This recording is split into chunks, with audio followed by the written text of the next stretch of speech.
there, Gabe. Coach, I'll open up, ask about the quarterbacks. Is the competition open this week, or do you have a decision on what you'll do Saturday? How will it be determined? We've talked about it as a staff. We've talked with our players, the quarterbacks, and we're going to practice this week. And then, we'll evaluate where we are and practice. Just like we've said before, we've had guys, all of them have played. Some have had good moments, and some have had some not so good moments.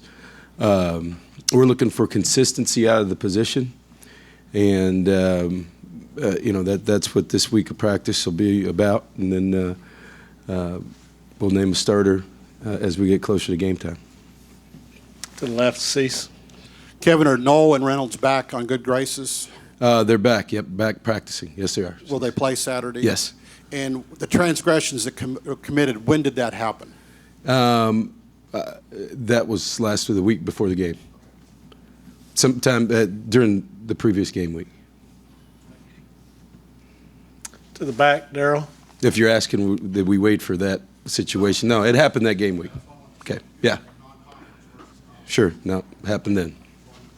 Coach, kind of on the same lines, and I know I don't want to go into specifics, but could you give us an example of what somebody might do, or a couple of examples to receive a one-game suspension? There are many things. We have team rules, and they can range from all types of different situations, whether they're rules that are violating team policy or athletic department policy. So, those are different things that are either public or not public, and things that we deal with internally. As long as our guys understand, what the consequences are for those types of, as Cease used the word, transgression, and they meet those obligations, they come back in good standing. So is there an example that would it be like not going to class, or is there something like that you could give us? It could be a lot of different things. All right, we'll go down to Olin and then Kate. First of all, just to be clear, Saturday, did you say that Kyle Allen was going to play regardless of the situation? That he was going to play in the fourth quarter no matter what? I didn't say that. Okay, I thought that was what I'd heard. Okay, you might have heard that from somebody, but I never said that. Well, I may be not saying it verbatim, but I thought I heard from you something along those lines. That's why I was just trying to clarify. So, secondly, how would you rate, or how would you evaluate Kyler's performance from? I just talked about that. I just said that I think all of our quarterbacks who've been in the game have had good moments and have had some bad moments, and that what we're looking for is consistency at the position, and not here and there. So I think that was pretty evident Saturday. There were some times Saturday where we moved the football. We moved the football all night. Our ability to limit turnovers has been an issue throughout the year. It's something that we've put an emphasis on turnover margin. We're -3 now for the year.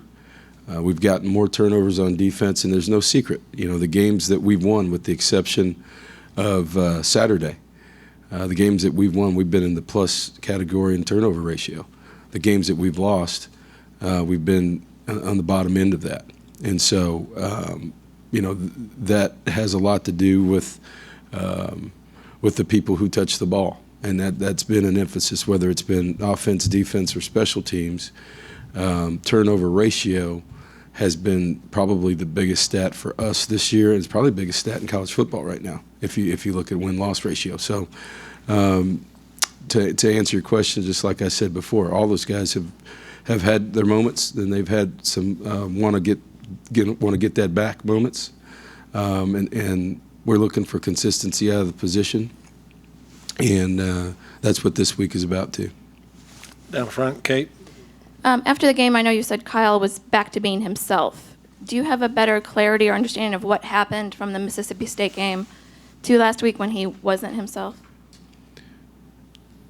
What do you mean better Well, clarity? you said you were surprised at his play and against I'm- Alabama and Ole Miss, and you Right. said he was fine. So it's been kind of murky. Like, what happens to a kid who goes from playing great I to don't know. struggling? I mean, there's a lot of things that can happen, particularly when he's a sophomore, and you're on stages that are pretty big. There's more to play in the position than just physical tools, and there's a lot of pressure in that position. And when things don't go well, you've heard me say before, Kate, it's the same thing as being the head coach. You get way too much credit when you win. You get all the blame when you lose. That's part of it. And as a player, sometimes a younger player, maybe that can be a lot. So, I think he's had a chance to step back and gather himself. And we'll see. There's a lot less pressure coming into a game against an FCS opponent in the fourth quarter when the game's in hand to play than it would be to go on the road and play an SEC opponent. So, but certainly, the week afterwards, after maybe being able to take a deep breath, may have helped him. I think Kyler, now understanding that the preparation to play at this level is it takes a lot more than maybe he was used to, and because he sees a lot different defenses, a lot different and changing in defenses, and the ability to make up maybe for a mistake that he might have been able to make up for in high school to overcome something is certainly greater. So it's been a learning process for all these guys, and it's the old adage, the good news and the bad news. The bad news is, have they handled it exactly perfectly? No. But the good news is they're freshmen and sophomore players, and they're going to continue to get better. That's what practice is about. And I know a lot of people say, well, Kevin's just going to give us something about practice this week and we'll show up. I'm just telling you, that's the truth. And that's the truth for all 11 positions on the field. Whether it's safety, whether it's the right tackle, whether it's a special teams guy, who's covering. And your job at practice, as we've talked about before, is to demonstrate the ability to play your position, but also to create confidence in the teammates around you, that you know what you're doing, and then we have a reasonable idea of how you're going to react in a game, and create that same confidence in your coaches. And so that's what practice is about.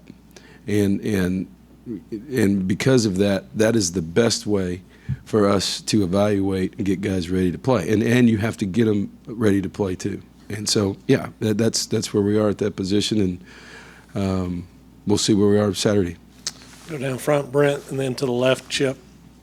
What has Trey Carson meant to your program, your team this year, and also what was your first impression when he called you back when and said he'd like to get a little closer to home? Well, when he called, I said thank you, but I was a little worried because Brandon Williams had just called the day before.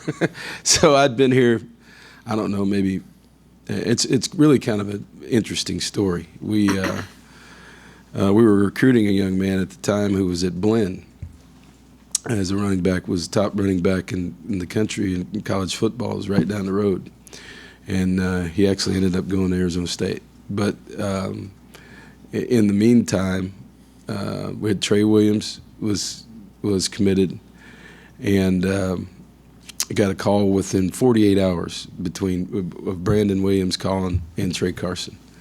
So we had to make a decision, knowing both of them would sit out, with Brandon Williams maybe having an opportunity for appeal because he had a young daughter and wanted to come back home and take care of her. So, the big conversation was they both knew each other. They both came out of high school the same year, had been in all-star games together, they were both coming back and having to sit out a year. So I wanted to make sure they knew that both of them were coming, because it had been pretty easy not to tell them until they got here. But they said, that's fine, Coach. It'll work out. They're both good players, and they both played. Trey played as a freshman at Oregon Brandon played as freshman at Oklahoma. And so, they set out and they really went through the same things. They went through scout team, and that's a humbling experience. We've got two guys here right now, and Priest Willis and Keith Ford, who are highly recruited guys as there are in the country, but they're playing scout team football. They're not dressing for games. They're not traveling. It's the first time they really haven't heard their name called. And in the similar situation, Brandon and Trey played as freshmen in big-time programs too. So, they went through a lot together. I think that brought them closer, even though Brandon's moved on over to defense. But we couldn't have been happier. He gained a little weight that first year, came in here, and then he's really worked hard to keep his weight down. He's had a productive year, and he's got a real chance to get 1,000 yards, be a 1,000-yard rusher, and that's nothing to sneeze at in the SEC. So it worked out for everybody. We're happy, he's happy, and he's going to have a degree from Texas A&M, and 4 years ago that wasn't even in the cards. Get over to the left, Chip. Kevin, how much has the inconsistency at quarterback play that you mentioned affected how you call the games and what you'd like the offense to look like? Well, you've heard me say before, Chip. You go back to. I think everybody's. We're not putting it all on the quarterbacks, and I think I've been very, very clear about that. That has not been what we've done. I think everybody focuses on that position. You've heard me say against Alabama and really Ole Miss, the share of 50-50 balls that we weren't even close on the perimeter making those plays. And a couple of them, even Auburn, the first interception, that's a 50-50 ball, and they roll it out of there. So there's some things offensively that can be better. There's no doubt. We need to be better offensively. But certainly it's not all on the quarterback. And you've heard me say from day one, Chip, it's whether it has been an older guy, whether it's been an experienced guy, whether it's been a brand new guy, it's incumbent on the 10 other guys on that field to play at a high level and not make it all about a quarterback game. And there have been instances in this year where that has not been the case, whether we have not been able to run the ball effectively and forced us into a situation against Alabama where we had to throw it. Really nobody's been able to run the ball effectively against Alabama. But if that's the case, then we've got playmakers on the outside, and it puts pressure on your quarterback. When you get behind and you got to throw it, that changes the pass rush dynamics for Ole Miss. So, offensively, you've got to be able to adapt and execute. And that's not all on the quarterback. We've got to do a better job. I've got to do a better job of putting our guys in position and giving our guys a better chance for what they can do. And then also, we on the perimeter, we need to compete more. And I think that has happened. I think you have seen guys like Ricky Seals-Jones really come into the Ricky that we thought he could be.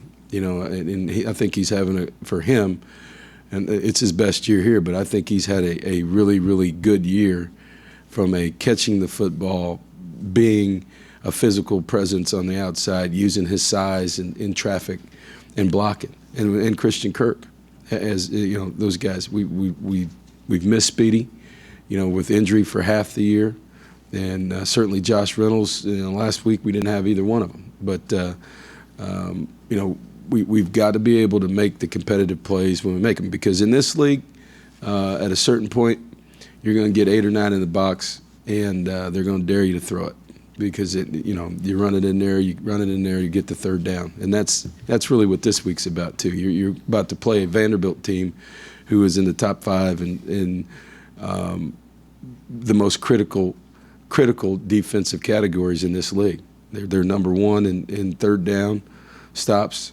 They're 4th in scoring defense, and they're in top 5 in all major categories on defense. So,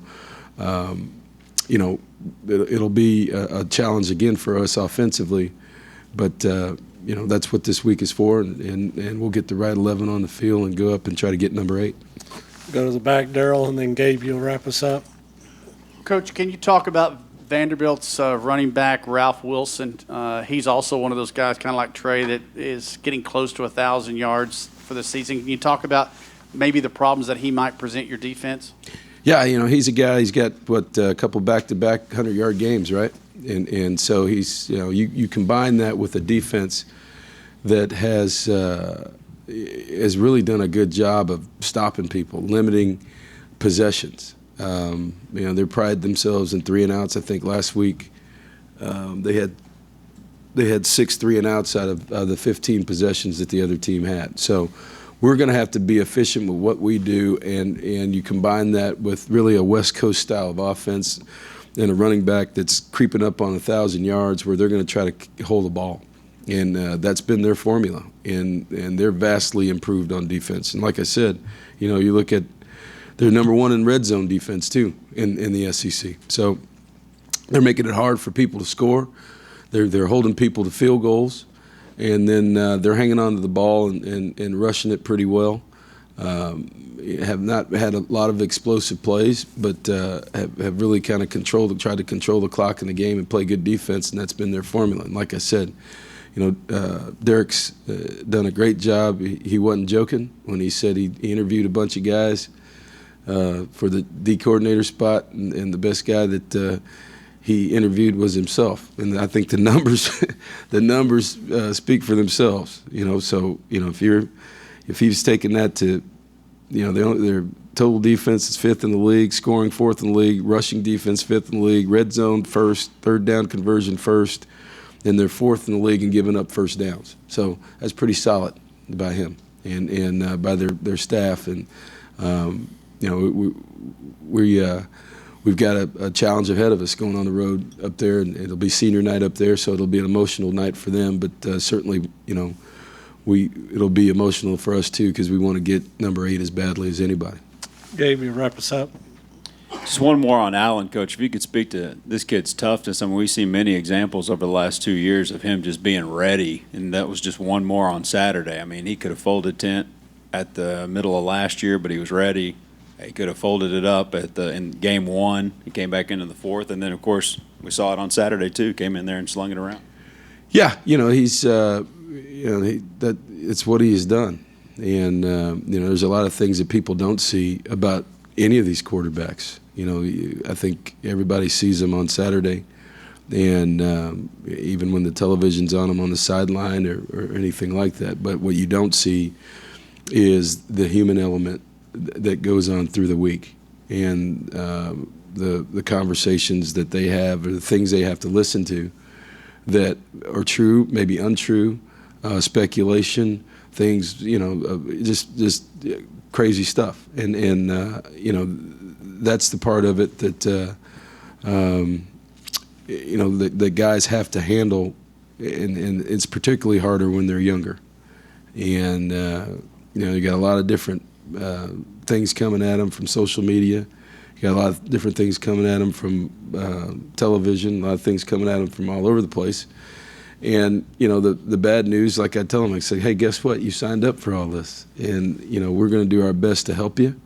We're going to do our best to put you in the right position. But at the end of the day, when you're a quarterback, it's like I said, you get a lot of credit and you get a lot of blame. And that comes with the territory, But like I said, he's a guy that's been through that. I think Kyler is learning about that, but certainly we'll see where they are this week. When you come in, like I said, you come in with a game in hand in the 4th quarter against an FCS opponent at home.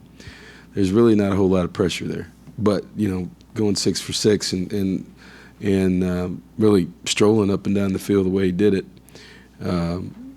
Showed that he did have some confidence back, and we'll see where we are this week. Thanks, Coach. Thank you.